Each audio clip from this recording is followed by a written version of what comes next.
আমরা জিতবো সেই ভয়ে তারা নির্বাচন করতে দেবে না। এই নির্বাচন করুক, কতদিন টিকে থাকে দেখবো আমরা। এক মাঘে শীত যায় না।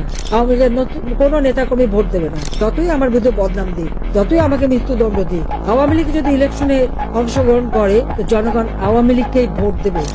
যেহেতু নৌকা নাই ব্যালটে, ব্যালটের নৌকা নাই, ব্যালটে ভোটও দেবে না। আওয়ামী লীগের কোনো নেতা কর্মী ভোট দেবে না।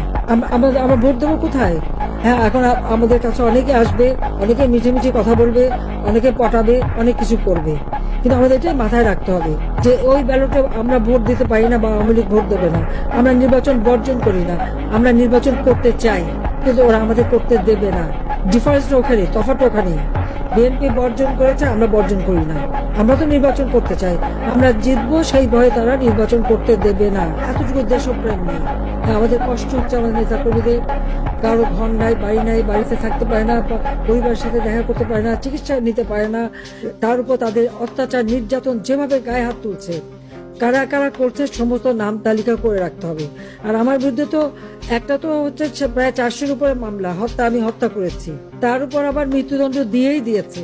এখন আর ভয় কিসের? ওই শাস্তি তো পেয়ে গেছি। এবং ওই নির্বাচনে সবাইকে বলে দিতে হবে জনগণকে যে আপনাদের ভোট কেন্দ্রে যাওয়ার দরকার নাই, ভোট তোরা নিজেরা ঘোষণা দিয়ে নেবে। তারপরে তাদের নির্বাচনের কি হয় সেটা আমরা দেখবো।